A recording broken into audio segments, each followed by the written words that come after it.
ជាទឹកដៃប្រវត្តិតើព្រំសំណាងអាចយកជ័យជម្នះលើដេរិតបានឬក៏មិនបានដេរិតយកជ័យជម្នះលើព្រំសំណាងបានឬក៏មិនបានលេងសាយហើយបាទលេងសាយលេងបានហើយព្រំសំណាងដាក់ដាច់ខ្សែមួយទៀតដាច់មាត់អស់មានត្រីអីយយហក់ជង្គង់តែវាយដៃ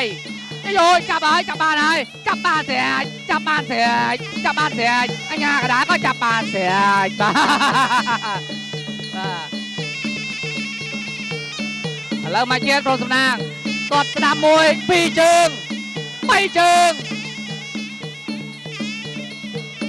4ជើង5ជើងចាប់កកជង្គង់បានទេជង្គង់អញ្ញាកដាចាប់បានស្រេចរុញឲ្យប្រកួតនៅកណ្ដាលសៃវៀន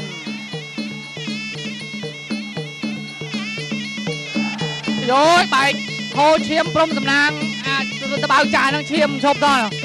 បាទសំណាងឲ្យបែកដោយជំហៀងភ្នែកក្រោមភ្នែកបាទម្ដាយស្ដាំមកព្រំសំណាងហ្នឹងក៏កញ្ចប់មាត់ដែរនេះគុំស្គៀមឆ្វេង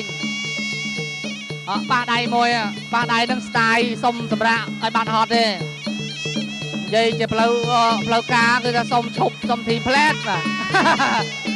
យោយមិនទៅហើយតែរីតគេគិតតែគេនឹងឈ្នះបន្ទុកដឹងអាយោយកែងមកហើយលេងសើចណាតែរីតព្រមសំណាងលេងហើយលេងសើចតែរីតបានចិត្តមកលេងស្រុកខ្ញុំម្ដងកុំឲ្យអត់មានអីដៃទៅផ្ទះវិញសោះចាប់ជាប់រុញពី3ជង្គង់ចោលញ៉ាកដាញែកចេញឲ្យមកប្រកួតនៅកណ្ដាលសៃវៀន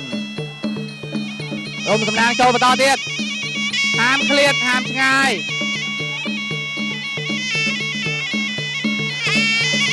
ទាត់ក្រោមទាត់ស្ដាំធាក់ទាត់ធាក់អាយយ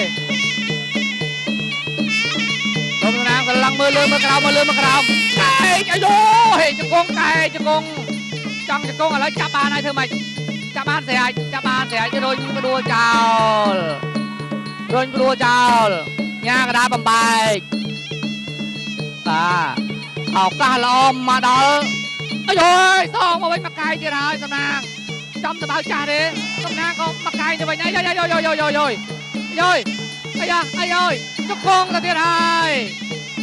យ៉ាមកលេងខ្លាំងគ្នាចំទឹក5ហ្នឹង